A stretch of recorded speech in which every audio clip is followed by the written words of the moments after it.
الا تنصروہ، اور اگر تم ان کی مدد نہیں کرو گے اللہ کی،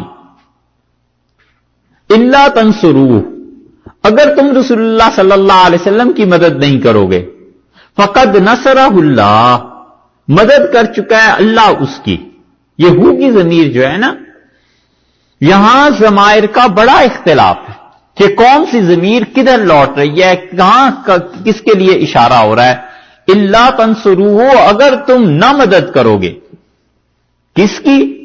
اب ہو کی ضمیر اگر لوٹائی جائے اللہ کی طرف تو اللہ کی مدد نہیں کرو گے، تو گویا یہ کہ تم اگر اس جنگ میں شرکت نہیں کرو گے، اور دوسری اگر ضمیر لوٹائی جائے رسول اللہ صلی اللہ علیہ وسلم کی طرف تو الا تنصروہ، اگر تم اس کی یعنی رسول اللہ صلی اللہ علیہ وسلم کی مدد نہیں کرو گے، فقد نصرہ اللہ، اللہ یقیناً اس کی مدد کر چکا ہے۔ یہ جو ہو کی ضمیر ہے یہاں، یہ تو یقینی طور پہ رسول اللہ صلی اللہ علیہ وسلم ہی کی طرف ہے، کیونکہ بات ہی ایسی ہے نا کہ فقد نصرہ اللہ، اللہ اس کی مدد کر چکے ہیں، جب کب کر چکے ہیں؟ جب۔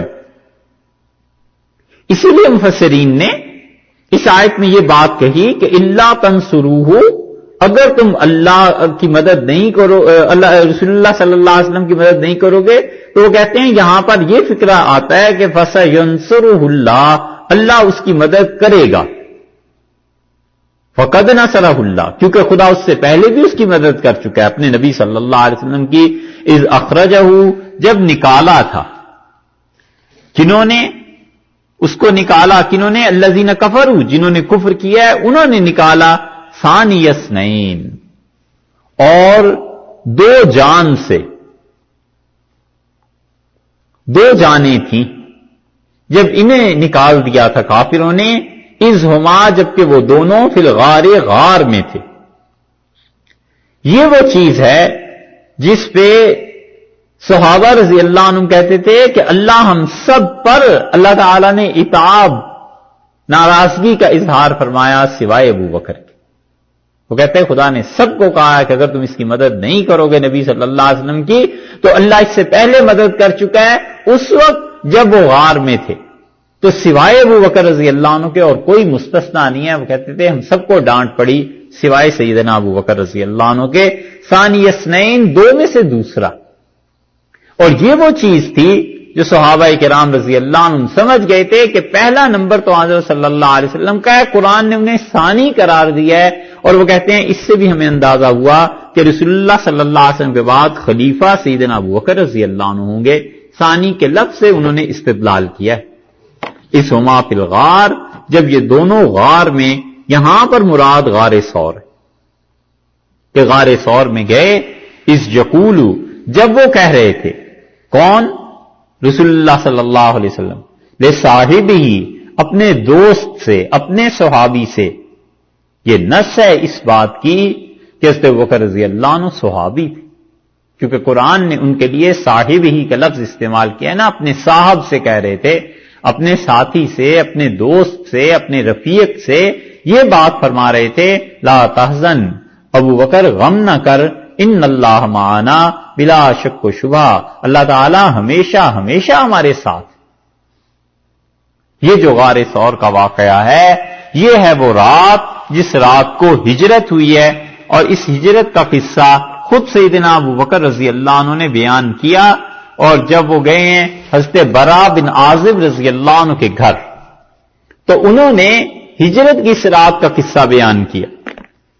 امام مسلم رحمۃ اللہ علیہ صحیح مسلم میں یہ حدیث لائے ہیں، اور انہوں نے باب قائم کیا ہے کہ فی حدیث الہجرہ، ہجرت کی جو رات تھی اس میں کیا ہوا تھا۔ اور حضرت برا بن عازب رضی اللہ عنہ کی روایت میں وہ کہتے ہیں کہ حضرت ابوبکر رضی اللہ عنہ میرے والد کے پاس آئے گھر، اور انہوں نے ان سے ایک ہل خریدا۔ ہل ہوتا ہے نا زمین میں چلانے والا، زراعت کے لیے جو کام آتا ہے۔ اور عازب سے کہا، یعنی میرے والد، ان کے والد کا، حضرت برا رضی اللہ عنہ کے والد کا نام تو عازب ہوا نا، تو انہوں نے میرے والد سے کہا کہ میرے ساتھ کسی اپنے بیٹے کو بھیج دو جو یہ ہل اٹھا کے الی منزلی میرے گھر پہنچا دے۔ تو حضرت برا رضی اللہ عنہ کہتے ہیں میرے والد نے مجھ سے کہا کہ اسے اٹھاؤ حل کو، تو میں نے اٹھا لیا، اور میرے والد کے کہنے کے بعد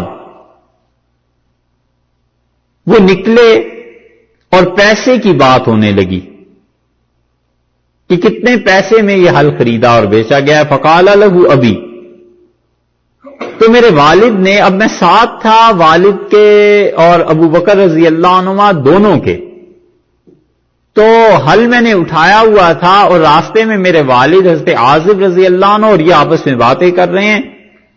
یا ابا بکر حدثنی، انہوں نے کہا ابو بکر مجھے سناؤ، کیف صنعتما لیلۃ سریت مع رسول اللہ صلی اللہ علیہ وسلم، راستے میں مجھے یہ ضرور بتا دیجئے کہ رسول اللہ صلی اللہ علیہ وسلم کے ساتھ جو ہجرت کی رات تھی اس میں کیا ہوا تھا. کالا نام، انہوں نے کہا اچھا میں تمہیں بتاتا ہوں. اور انہوں نے فرمایا کہ اسرینا لیلتنا کلہا، ساری رات ہم چلتے رہے اور یہاں تک کہ بہت دور پہنچ گئے اور راستہ سارا ویران ہو گیا اور کوئی آدمی اس میں نہیں تھا. یہ حضرت بکر رضی اللہ عنہ کا جملہ سیرت میں جہاں آیا ہے وہاں یہ آتا ہے کہ حضرت بکر رضی اللہ عنہ اور رسول اللہ صلی اللہ علیہ وسلم نکلے ہیں اور اس طرف کو گئے ہیں جو راستہ براہ راست مدینہ منورہ کو نہیں جاتا تھا، کیونکہ یہ ڈر تھا کہ اگر ہم اس راستے پہ گئے تو کفار مکہ کو سب کو معلوم ہے وہ اس راستے میں آئیں گے اور لا محالہ پکڑے جائیں گے.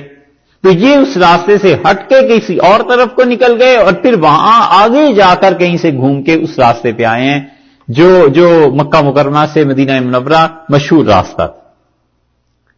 پھر وہ کہتے ہیں کہ ہم ایسے غار میں چلے گئے، ایک جگہ ہم پہنچے اور اگلے دن جب صبح ہوئی تو دوپہر تھی بہت شدید، اور یہاں تک کہ ایک پتھر بہت بڑا نظر آیا اور اس کا سایہ تھا. ہم اس جگہ پر رکے اور میں اس پتھر کے پاس آیا اور آ کر اس کے سائے میں جگہ کو صاف کیا اور رسول اللہ صلی اللہ علیہ وسلم اس سائے میں لیٹے اور سو گئے. اور میں نے حضرت صلی اللہ علیہ وسلم کے لیے فروا بچھایا. فروا کہتے ہیں جانور کی کھال جو جس پہ پشم ہوتی ہے، ایسی کو بستر بچھایا. میں نے عرض کیا اللہ کے رسول آپ سو جائیے اور میں آپ کے لیے کوئی چیز تلاش کرتا ہوں، اور میں یہیں پہ ہوں. اور رسول اللہ صلی اللہ علیہ وسلم سو گئے اور میں پھر اٹھا اور میں اس تلاش میں تھا کہ کوئی کھانے پینے کی چیز ملے. تو میں نے دیکھا ایک آدمی بکریاں چرا رہا ہے، تو میں نے اس سے جا کے ملا. تو میں نے کہا تم کس کی بکریاں چرا رہے ہو؟ تو اس نے کہا اہل مدینہ میں سے ایک آدمی ہے اس کی. تو میں نے کہا تمہاری بکریوں میں دودھ ہے؟ اس سے کہا ہاں. تو میں نے کہا مجھے دودھ دے دو گے؟ اس سے کہا دے دوں گا. تو میں نے ایک بکری لی اور اسے میں نے پکڑ کے اس کے حوالے کیا اور میں نے کہا کہ اس کے تھنوں سے بال اور مٹی اور جو چیز بھی گندگی لگی ہوئی ہے اس کو پہلے دھو لو. تو حضرت برا رضی اللہ عنہ کہتے ہیں کہ میں نے دیکھا انہوں نے ایک ہاتھ حضرت بکر رضی اللہ عنہ نے اپنے دوسرے ہاتھ پہ مارا ایسے، یعنی اشارہ کیا کہ میں نے اسے کہا کہ اسے ایسے صاف کرو.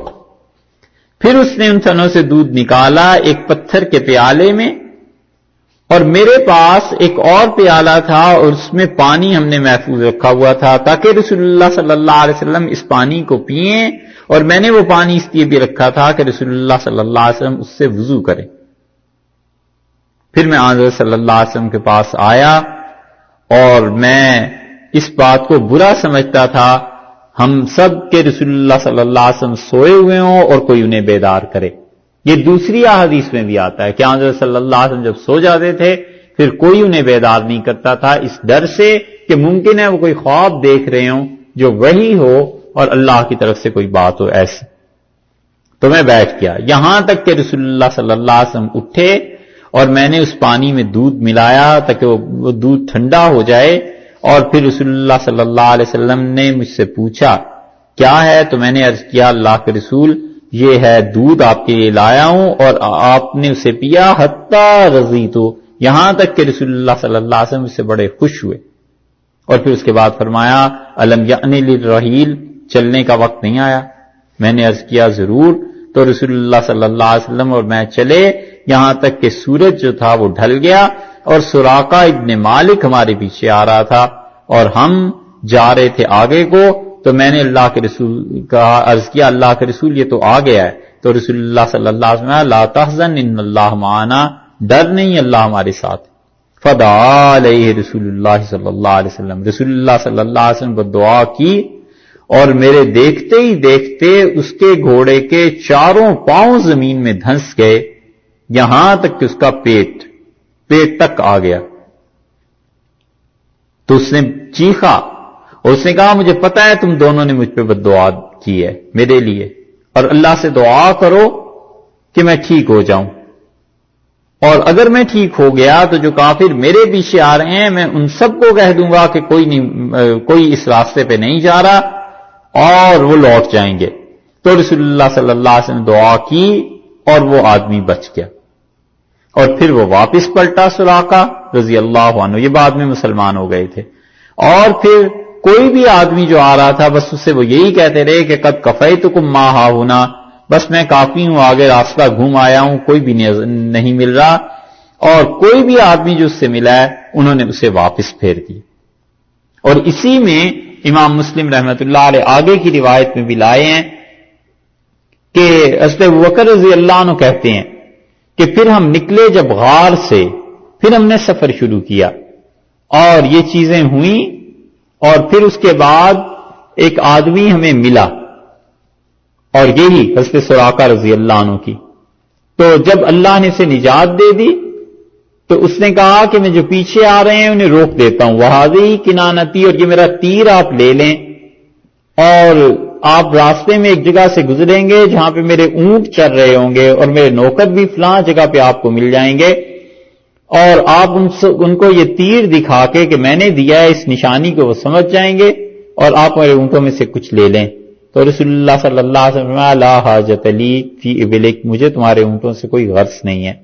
اور پھر ہم مدینہ منورہ پہنچے، رات ہو گئی تھی، اور لوگوں میں شور اٹھا کہ رسول اللہ صلی اللہ علیہ وسلم کہاں رہیں گے، تو مدینہ منورہ میں پہلے جب پہنچے ہیں تو حضرت صلی اللہ علیہ وسلم فرمایا میں تو بنو نجار کے یہاں رہوں گا، اور پھر آپ نے فرمایا میرے دادا عبد المطلب کے یہ ماموں ہوتے ہیں، اکرمہم بذالک، میں چاہتا ہوں کہ میرے دادا کے ماموں کو میرے ٹھہرنے کی وجہ سے عزت ملے، فصائد الرجال والنساء فوق البیوت، اور میں نے پھر دیکھا دن کو جب ہم مدینہ منورہ پہنچے تو عورتیں مرد گھروں کی چھتوں پر کھڑے تھے، اور بچے مدینہ منورہ میں گلیوں میں اور غلام اور جو خادم تھے یہ پھر رہے تھے، اور خوشی سے وہ کہہ رہے تھے کہ یا محمد یا رسول اللہ، محمد صلی اللہ علیہ وسلم اور اللہ کے رسول یہ تشریف لائے۔ یہ ہجرت کی روایت بہت جگہ پر آئی، اس کو سنانے کا مطلب یہ ہے کہ یہ ہجرت کوئی چھوٹی سی چیز نہیں تھی، اور کچھ روایت پہلے بھی عرض کی تھی آپ سے کہ رسول اللہ صلی اللہ علیہ وسلم ان کے یہاں گئے دوپہر کے وقت، اور آپ نے جا کے کہا کہ اللہ نے اجازت دی ہے ہجرت کی، تو حضرت ابوبکر رضی اللہ عنہ نے پوچھا کہ کیا میری رفاقت، تو حضرت صلی اللہ علیہ وسلم نے بتایا کہ ابوبکر رضی اللہ عنہ کو کہ تم ساتھ چلو گے، اور یہ نکلے ہیں رات کو گھر سے۔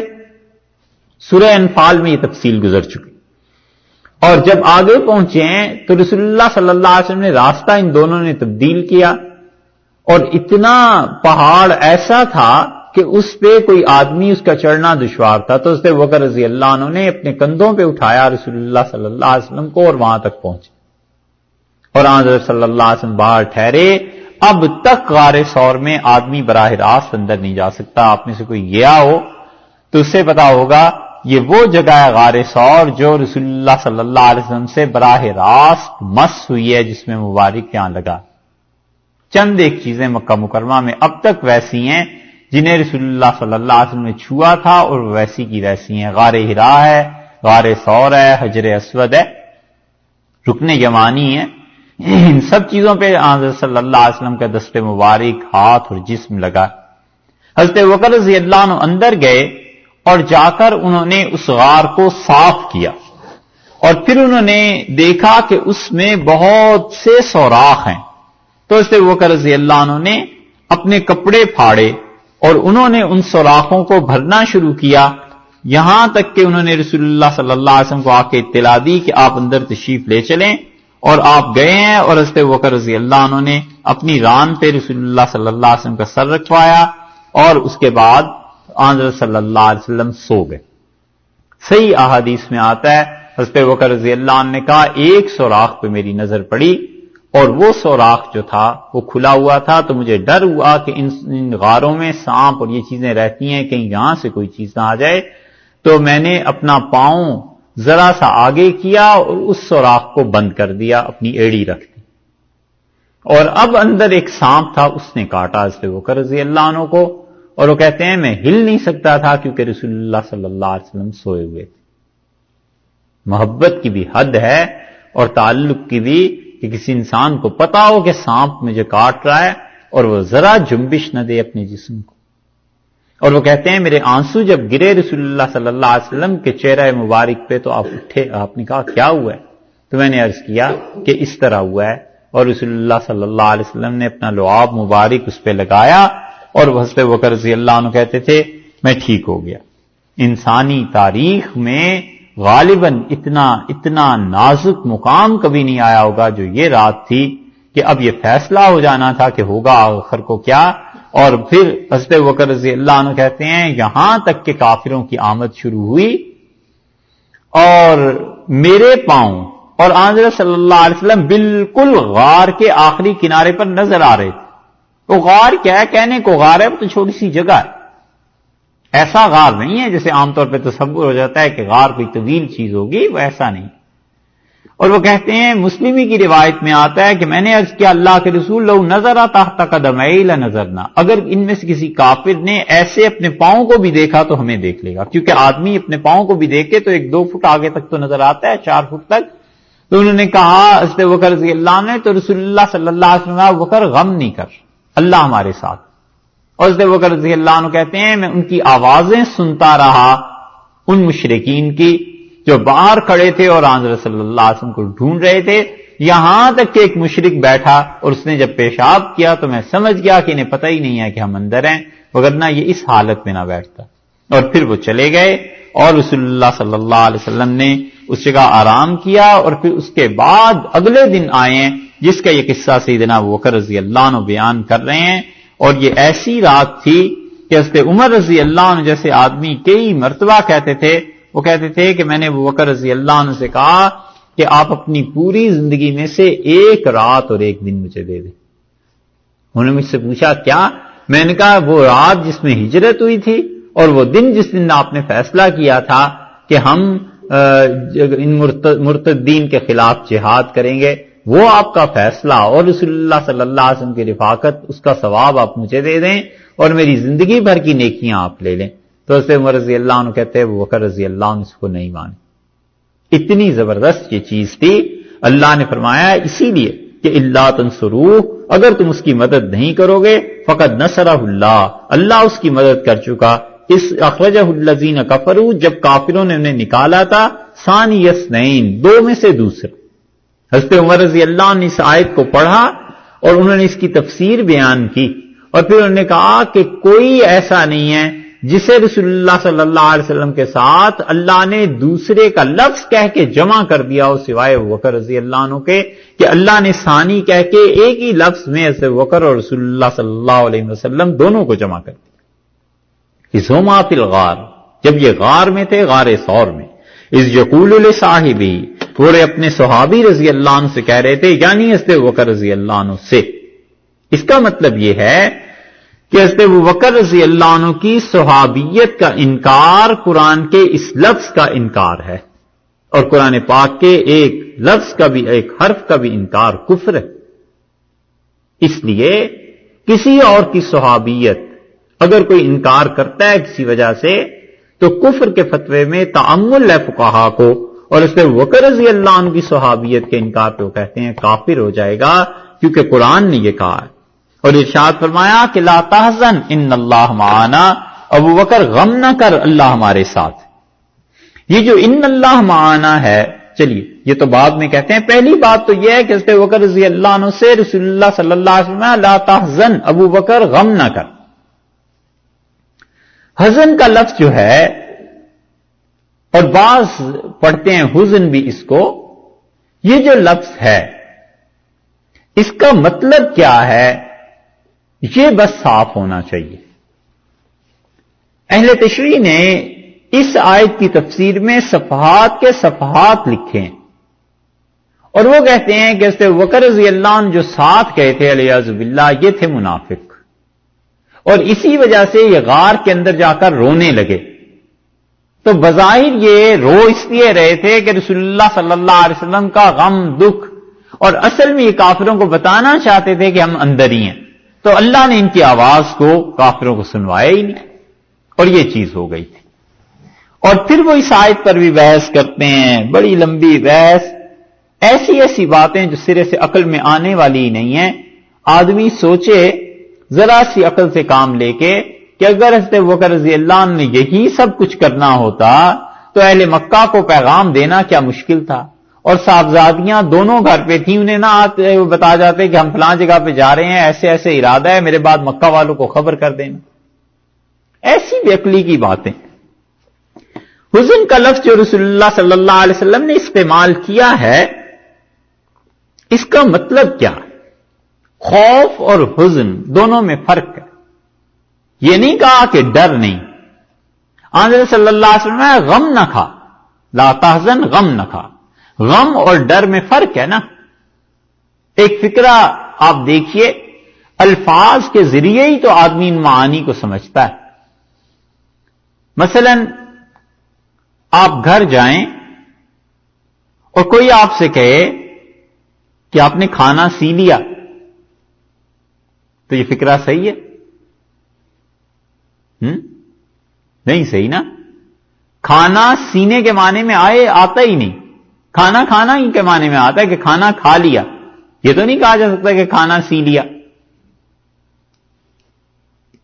اگر یہ الفاظ ایسے ہی تبدیل کرنے ہو جائیں کہ کسی فعل کے ساتھ کوئی اور فعل کا استعمال کیا جا رہا ہے, تو کل کو کوئی آدمی یہ بھی کہہ سکتا ہے کہ کپڑے پہننے کے بجائے اسے کہے کہ کپڑے لکھ لیے.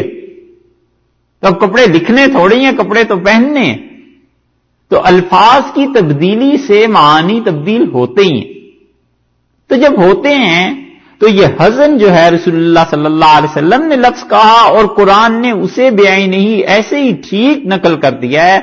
حزن جو ہے ہم یہ کہتے ہیں کہ یہ غم اور رنج کے لیے استعمال ہوتا ہے, اور خوف جو ہوتا ہے وہ تو جب اپنی جان پہ بنی ہوئی ہے اس کے لیے استعمال ہوتا ہے. خوف میں اور غم میں فرق ہے. خوف جو ہوتا ہے اس کے مقابلے میں دیکھ لیجئے کیا آتا ہے, اطمینان, کہ بہت خوف تھا اب اطمینان ہو گیا. اور غم کے مقابلے میں خوشی آتی ہے کہ بہت غم تھا اب خوشی کی کیفیت آ گئی. اور اگر کوئی آدمی غم کے مقابلے میں وہ اطمینان کو کہنے لگے تو بات غلط ہو جائے گی کہ پہلے تو بڑا غم تھا اب اطمینان ہو گیا. تو غم کے مقابلے میں خوشی ہے, اطمینان نہیں. اور ایسے ہی خوف کے مقابلے میں آدمی جب بات کرتا ہے تو اطمینان کی کرتا ہے. محاورات کو ایسے ہی استعمال کرتا ہے جیسے اس کی اصل ہے. خوف اور غم میں اب ایک بچہ دیوار پہ کھڑا ہے تو کہتے ہیں کہ یہ لڑکا دیوار سے گر نہ جائے خوف ہے. یہ تو نہیں کہیں گے کہ غم ہے. اور کوئی مر جائے تو کہے کیا کہ جی مجھ پہ بڑا خوف طاری ہے. وہ تو کہتا ہے مجھ پہ غم طاری ہے, غم میں ہوں کہ فلاں کا انتقال ہو گیا. یہ تو نہیں کہتا کہ خوف. تو اس کا مطلب یہ ہوا کہ خوف جو ہے وہ مستقبل کا اندیشہ ہے. اردو میں آپ دیکھ لیں, مجھے ڈر لگتا ہے اس بات سے کہ ایسے نہ ہو جائے, مجھے خوف ہے کہ کہیں تم کسی کے ہتھے نہ چڑھ جاؤ. یہی خوف اور ڈر کے معنی میں آتا ہے. اور غم جو ہوا کرتا ہے وہ غم تو دل کی کوئی تمنا جب ہاتھ سے نکل جائے, اور جیسے کسی کو اپنے محبوب سے ملنے کا شوق ہے اور وہ اسے نہیں مل رہا، تو اس کے لیے یہ تھوڑے ہی کہیں گے کہ مجھے بڑا خوف ہے. وہ کہتا ہے غم ہے، دکھ ہے، نہ ملنے کا دکھ ہی ہے نا. یہ تو نہیں کہے گا کہ نہ ملنے کا خوف ہے. اللہ نے یہاں پر حزن یا حزن کا لفظ کیوں استعمال کیا ہے؟ اللہ نے یہ کیوں نہیں کہا کہ اس یقول لصاحبہ، جب وہ اپنے صحابی رضی اللہ عنہ سے کہہ رہے تھے کہ لا تخف، ڈر نہیں، اللہ نے کہا لا تحزن، غم نہ کھا. انہوں نے یہ کہا ہے. رسول اللہ صلی اللہ علیہ وسلم نے خوف کا ذکر ہی نہیں فرمایا. حضرت صلی اللہ علیہ وسلم نے ذکر کیا ہے حزن کا، خوف کا، غم کا، خوف کا ذکر نہیں کیا. آپ اس کی مثال قرآن سے بھی دیکھیے. سورہ قصص ہے، اس میں آپ دیکھیں اللہ تعالی نے کیا استعمال کیا ہے. 28 نمبر سورت ہے، 20ویں پارے میں، 28 نمبر ہے سورت کا.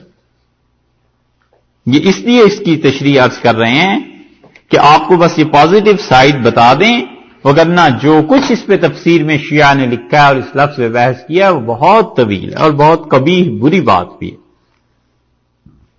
سورہ قصص 20واں پارہ اور 25ویں آیت ہے اس کی. اس سے بھی پہلے بلکہ دیکھ لیں، 20 نمبر آیت بھی دیکھ لیجئے، 25 پہ پھر آ جاتے ہیں. 19 نمبر.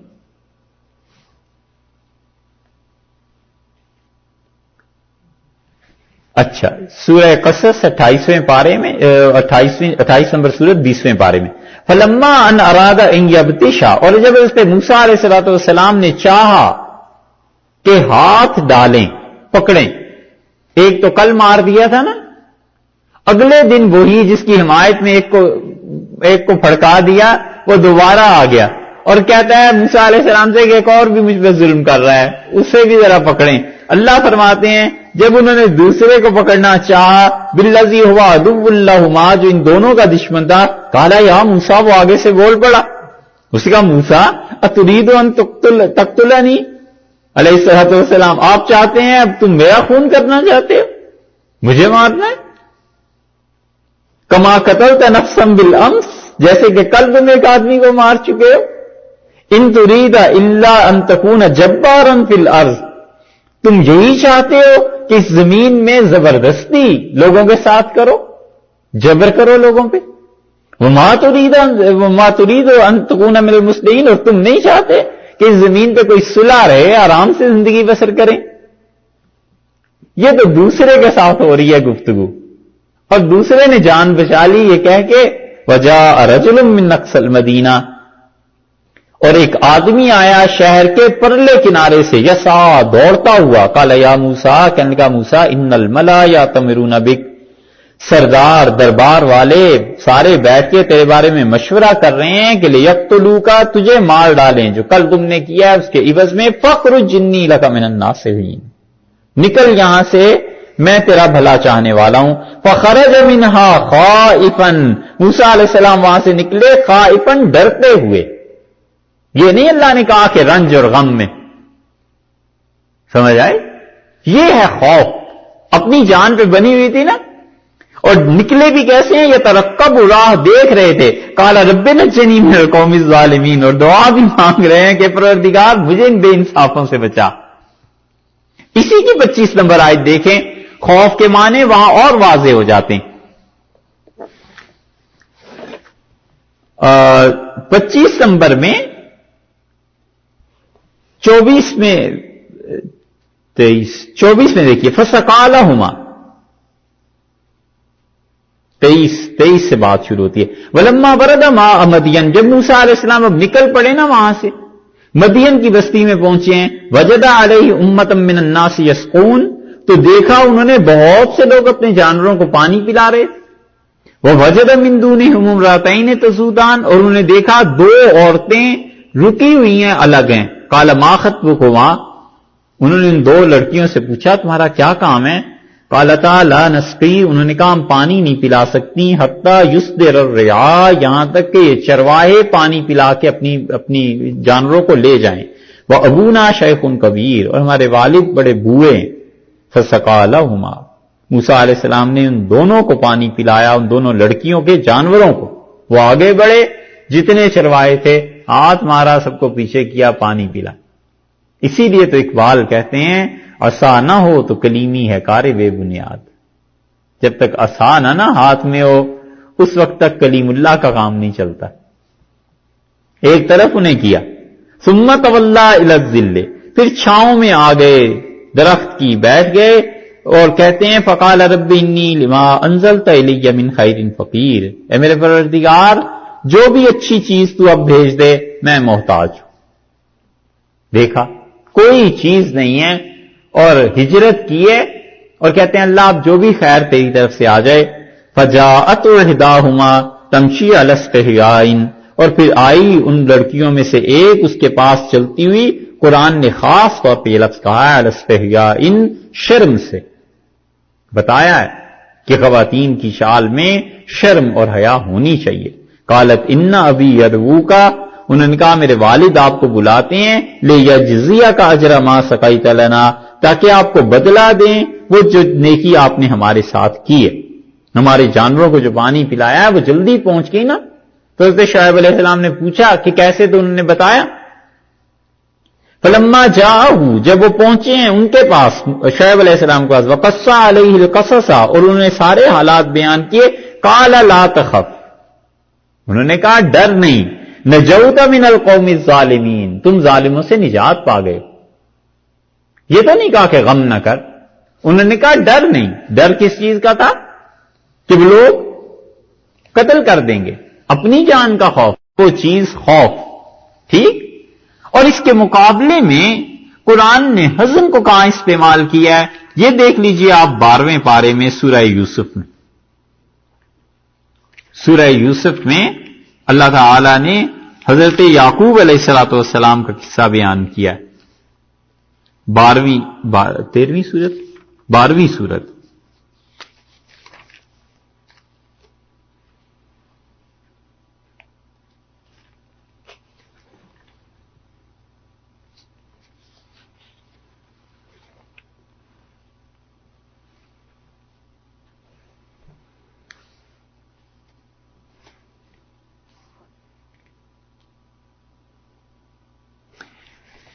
تیرہویں پارے میں سورہ یوسف میں آیت نمبر ہے اس کی 83۔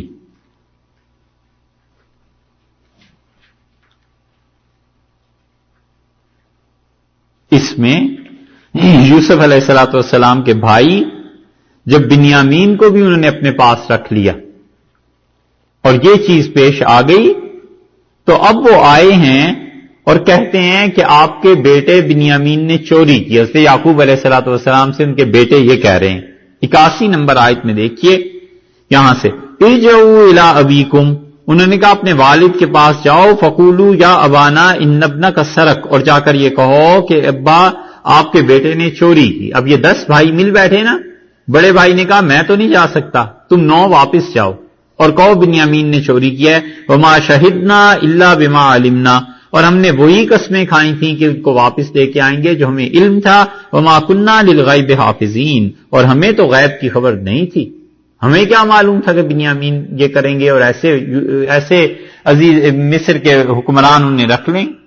اور انہوں نے اپنے آپ کو سچا ثابت کرنے کے لیے مزید کہا کہ واسأل القرية التي كنا فيها، آپ اس بستی کے لوگوں سے پوچھ لیں جہاں سے ہم آ رہے ہیں مصر سے، والعیر التي اقبلنا فيها، اور اس قافلے سے جس میں ہم آئے ہیں باقی لوگوں سے پوچھ لیں، وَإِنَّا لَصَادِقُونَ، ہم بے شک سچ کہتے ہیں کہ بنیامین نے چوری کر۔ قَالَ بَلْ سَوَّلَتْ لَكُمْ، حضرت یعقوب علیہ السلام نے کہا کوئی نہیں، میرا بیٹا وہ بنیامین وہ چوری نہیں کر سکتا۔ سَوَّلَتْ لَكُمْ أَنفُسُكُمْ أَمْرًا، تمہارے دل نے ایک بات بنا لی ہے، فَصَبْرٌ جَمِيلٌ، اب تو صبر ہی کرنا پڑے گا۔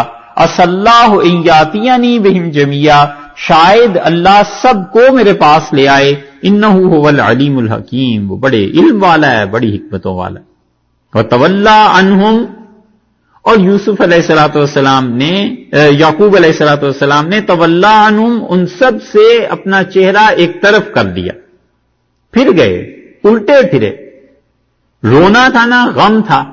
وقال یا اسفا علی یوسف، کہنے لگے ہائے میرا یوسف، افسوس یوسف پہ. وَابْيَضَّتْ عَيْنَاهُ اور ان کی دونوں آنکھیں سفید ہو گئیں، نابینا ہو گئے، من الحزن غم سے. یہاں کیوں نہیں کہا من الخوف؟ خوف سے دونوں آنکھیں جاتی رہیں، حزن کہا ہے اللہ نے. یہ ہے دلیل اس بات کی کہ جو غم اپنے محبوب کے متعلق ہو اس کو قرآن حزن کہتا ہے. بیٹے محبوب تھے نا، تو انہوں نے اپنے چہرہ مبارک ایک طرف کو پھر گئے اور کہتے ہیں یا اسفا علی یوسف، ہائے افسوس یوسف کے متعلق. وَابْيَضَّتْ عَيْنَاهُ مِنَ الْحُزْنِ اور ان کی آنکھیں غم سے سفید ہو گئیں. فَهُوَ كَظِيمٌ اور وہ دل ہی دل میں گھٹ رہے تھے. قَالُوا تَاللَّهِ ان کے بیٹے کہنے لگے اللہ کی قسم، تَفْتَوْا تَذْكُرُ یوسف خدا کی قسم آپ یوسف کی یاد ہرگز نہیں بھلائیں گے. حَتَّى تَكُونَ حَرَضًا یہاں تک کہ گل جائیں، او تکون من الحالکین یہاں تک کہ آپ دنیا سے چلے جائیں، اس وقت تک آپ کو یوسف یاد ہی نہیں آتا رہے گا. یہ جو بیٹا گیا تھا اس سے غم تازہ ہو گیا نا یوسف علیہ السلام کا. یہ بتانا ہے کہ من الحزن انہوں نے یہ جو کہا ہے کہ آپ کو غم ہے، یہ خوف تو نہیں ہے. یہ دلیل ہے اس بات کی کہ حضرت ابوبکر رضی اللہ عنہ کو اپنا دکھ، اپنا غم نہیں تھا، وہ تو غم تھا رسول اللہ صلی اللہ علیہ وسلم کا. اسی لیے اللہ نے یہاں یہ کہا ہے کہ لا تحزن ان اللہ معنا، کہ رسول اللہ صلی اللہ علیہ وسلم ابوبکر رضی اللہ عنہ سے یہ کہا کہ ابو بکر آپ غم نہ کریں، اللہ ہمارے ساتھ ہے. یہ نہیں کہا ڈر نہیں. ڈر کا لفظ ہوتا نا پھر ہم کہتے کہ حضرت ابوبکر رضی اللہ عنہ کو اپنی جان کا ہی واقعی خوف تھا، اسی لیے اللہ نے خوف کا لفظ استعمال کیا ہے. یا تو یہ کہہ لیں کہ قرآن اور رسول اللہ صلی اللہ علیہ وسلم بغیر سوچے سمجھے علیہ باللہ نازل کرتے تھے، بولتے تھے. اور یہ ماننا چاہیے کہ تحزن کا لفظ جو آیا ہے اس کا مطلب یہ ہے کہ حضرت ابوبکر رضی اللہ عنہ کو غم تھا حضرت صلی اللہ علیہ وسلم کا، جیسے حضرت یعقوب علیہ الصلوۃ والسلام کو غم تھا اپنے بیٹے کا. واضح ہوا یہ فرق؟ تو ارشاد فرمایا حضرت صلی اللہ علیہ وسلم نے حضرت ابوبکر رضی اللہ عنہ سے کہ لا تحزن غم نہ کر. ان اللہ یہ جملہ اسمیہ ہے اور عربوں کے یہاں قاعدہ ہے جملہ اسمیہ جو ہوتا ہے یہ دوام اور استمرار پہ دلالت کرتا ہے، یعنی ہمیشہ ہمیشہ کے لیے. ان اللہ معنا اللہ ہمارے ساتھ ہے، اور یہ ہمیشہ ہمیشہ کے لیے حضرت ابوبکر رضی اللہ عنہ کے ساتھ ہی رہا. پھر اللہ یہاں تک کہ رسول اللہ صلی اللہ علیہ وسلم کے پہلو مبارک میں دفن ہوئے، اللہ پھر ساتھ ہی رہا ان کے.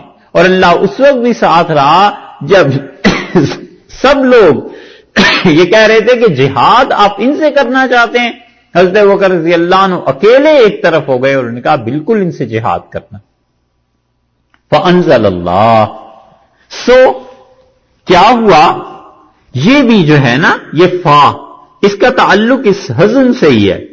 سو یہ جو غم ہو رہا تھا ابو بکر رضی اللہ عنہ کو، انزل اللہ نے نازل کی ہے سکینتہ خاص سکون کو علیہ اس کے اوپر. یہ ہو کی ضمیر کدھر لوٹ رہی ہے اس پہ ہے مفسرین کا خاصا اختلاف، اور وہ کہتے ہیں کہ اللہ نے اس کے اوپر سکون کو نازل کیا، یعنی رسول اللہ صلی اللہ علیہ وسلم پہ اللہ نے اپنا سکون نازل فرمایا، خاص سکینہ ان پہ نازل فرمائی قلب مبارک پہ، اور اس کا اثر حضرت ابوبکر رضی اللہ عنہ پہ پڑا اور وہ غم کی کیفیت ان سے ختم ہوئی، ہٹی.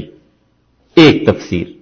اور اکثر حضرات اس طرف گئے مفسرین کہ اللہ نے خاص سکون نازل کیا حضرت ابوبکر رضی اللہ عنہ کے دل پہ، فانزل اللہ سکینتہ علیہ اللہ نے خاص طور پر سکون نازل کیا حضرت ابوبکر رضی اللہ عنہ. اور اکثر مفسرین اس طرف گئے ہیں. اور ایک اور رائے بڑی اچھی بعض مفسرین نے دی ہے، وہ کہتے ہیں کہ یہ جو ہو کی ضمیر ہے اس میں آخر جھگڑا کیا ہے؟ یہ ضمیر تو واحد ہے نا کہ اس ایک شخص پہ اللہ نے سکون کو نازل کیا. تو اب آپ کو فیصلہ کرنا ہے کہ وہ ایک شخص کون ہے، حضرت ابوبکر ہیں یا رسول اللہ صلی اللہ علیہ وسلم ہیں، دونوں میں سے کون ہے؟ تو وہ کہتے ہیں کہ اس کے لیے آپ اسی سورت کی 62 نمبر آیت کو دیکھ لو، وہیں فیصلہ ہو جائے گا. اسی سورہ توبہ کی 62 نمبر آیت میں دیکھیے اللہ تعالی نے کیا کہا. یہ ہے کمال. کیسے کیسے دماغ تھے، کیا کیا سوچتے تھے. سورہ توبہ کی 62 نمبر آیت میں اللہ فرماتے ہیں یحلفون باللہ، یہ منافق اللہ کے نام کی قسمیں کھاتے ہیں، لیرضوکم، آپ کے آگے تاکہ آپ کو راضی کریں. رسول اللہ صلی اللہ علیہ وسلم کے سامنے قسمیں کھاتے ہیں کہ ہم تو جہاد کے لیے تیار تھے، یہ ہو گیا یہ ہو گیا، اس وجہ سے نہیں جا سکے، کہ آپ کو راضی کریں، آپ کو خوش کر لیں. واللہ ورسولہ، اللہ تعالی اور اس کے رسول صلی اللہ علیہ وسلم احق، ان کا زیادہ حق بنتا ہے. کتنوں کا؟ دونوں کا. دو ہو گئے نا، اللہ اور اس کے رسول صلی اللہ علیہ وسلم. ان دونوں کا زیادہ حق بنتا ہے کہ ان یرضو ہو، کہ وہ راضی کریں. ہو کہ پھر ضمیر واحد آ گئی اس کو، پیچھے دو ہیں اللہ اور رسول صلی اللہ علیہ وسلم، اور آگے کو ضمیر جب ان کی طرف لوٹائی ہے تو ہونا چاہیے تھا کہ ان دونوں کو راضی کریں. یہ زیادہ ضروری ہے منافقوں کے لیے. اللہ تعالیٰ نے ایک ہی ضمیر ذکر کر دی. تو مفسرین کہتے ہیں کہ یہ عربوں کے ہاں کلام میں ایسے ہوتا ہے کہ دو آدمیوں کے لیے بھی واحد کی ضمیر استعمال ہو جاتی ہے. قرآن اس کا گواہ ہے. جیسے کہ قرآن نے یہاں ہو کی ضمیر واحد ہے لیکن اللہ اور اس کے رسول صلی اللہ علیہ وسلم دونوں کے لیے استعمال کر. تو کہتے ہیں اس لیے وہاں بھی آپ یہ سمجھ لیجئے کہ فَأَنزَلَ اللَّهُ سَكِينَتَهُ عَلَيْهِ، اللہ نے اپنا سکون نازل کیا، اپنی طرف سے مہربانی نازل کی، اور اللہ تعالی نے ان کو تسکین دی. کیسے؟ دونوں کو. کہتے ہیں ضمیر واحد ہے لیکن اس سے مراد دونوں ہیں کہ خدا نے دونوں پر اپنا سکون نازل فرمایا. اور اگر حضرت ابوبکر رضی اللہ عنہ مان لیے جائیں جیسے کہ اکثر گئے ہیں، تو مطلب یہ کہ انہیں چونکہ غم تھا تو اللہ نے ان کا غم دور کر دیا. اتنی بات تو یہ پوری ہوئی.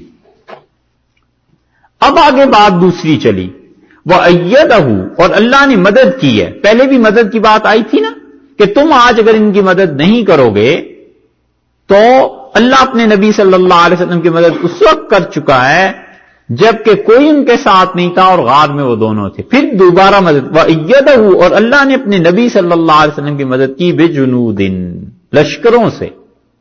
فرشتے جو نازل ہوئے تھے بدر میں اور حنین میں. فرشتے یہ سارے آئے تھے نا، کل بھی حنین کا ذکر آیا تھا.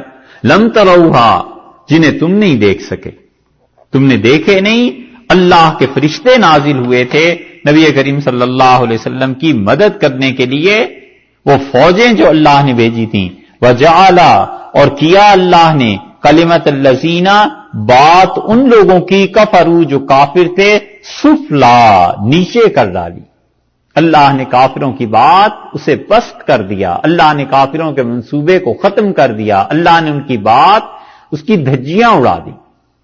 سفلا کے جو لفظ ہے یہ اردو میں بھی استعمال ہوتا ہے. سفلا، کمینہ، اس معنی میں آتا ہے نا. نہیں سنا کبھی؟ ہے نہیں سنا؟ ارے اچھا، آپ اب حضرات کو واسطہ نہیں پڑا ہوگا. جی ہاں، آپ لال قلعے سے باہر کہاں رہتے ہیں؟ وَجَعَلَ كَلِمَةَ الَّذِينَ كَفَرُوا السُّفْلَىٰ، اور جو کافر تھے اللہ نے ان کی بات نیچے کر ڈالی. سفلا کمینہ اردو میں استعمال ہوتا ہے. کمینہ کس کو کہتے ہیں؟ چلو ذلیل تو نہیں، کمینے کی تعریف کیجئے، ڈیفائن کریں کس کو. کم ذات والا نہیں، ضروری نہیں. کم ذات والے بھی بڑے شریف لوگ بھی ہوتے ہیں بعض بار. گرا ہوا نہیں، گر تو کپڑا بھی جاتا ہے.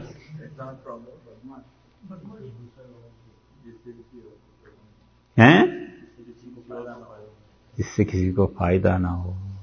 کمینہ کہتے ہیں جس سے کسی کو نفع نہ پہنچے. واہ بھائی، یہ کہاں سے تعریف پڑی ہے؟ اچھا لو اب ان سے پوچھو جن لوگوں کو نہیں آتا. کمینہ وہ جس سے لوگوں کو نفع نہ پہنچے، الیاذ باللہ، خدا بچائے. وجعل کلمۃ الذین کفروا السفلی. اچھا، اس سفلا کے مقابلے میں دیکھیے دوسرا لفظ اللہ نے استعمال کیا. کافروں کی بات کو اللہ نے ہیٹا کر دیا. اللہ نے نیچا دکھایا ان کافروں کی باتوں کو. وکلمۃ اللہ، اور اللہ تعالی کی بات ہی العلیا، ہمیشہ وہی اوپر رہی، سدا اوپر رہی اللہ کی بات. اللہ کی بات ہمیشہ غالب رہی. سفلا کے مقابلے میں علیا کا لفظ استعمال کیا نا، یعنی اللہ جو چاہتا ہے وہ چیزیں غالب آتی ہیں، اور اللہ نے یہ چاہا کہ رسول اللہ صلی اللہ علیہ وسلم کی بات پوری ہو، ہجرت پوری ہو. واللہ عزیز حکیم، اور اللہ تعالیٰ بڑا غالب ہے، وہ اپنی باتوں کے غلبے کے لیے حالات پیدا کر دیتا ہے. حکمت والا ہے، اسے پتا ہے کہ کن کن مراحل سے گزار کر کس کو ترجیح دینی ہے اور کس انسان کو اس کے مقابلے میں کم درجے پہ رکھنا ہے. تو پہلے بات آ گئی، یہ جہاں سے شروع ہوئی تھی بات، وہ بات جہاں سے شروع ہوئی تھی اللہ تعالیٰ نے فرمایا کہ یا ایھا الذین آمنوا ما لکم، یہ جو ہے رکوع، کہ کیا ہو گیا تمہیں، کیوں نہیں اللہ کی راہ میں نکلتے. 39 نمبر آیت میں دیکھیں تو پھر فرمایا تھا الا تنفروا، اگر تم نہیں نکلو گے تو خدا کی طرف سے سزا ملے گی.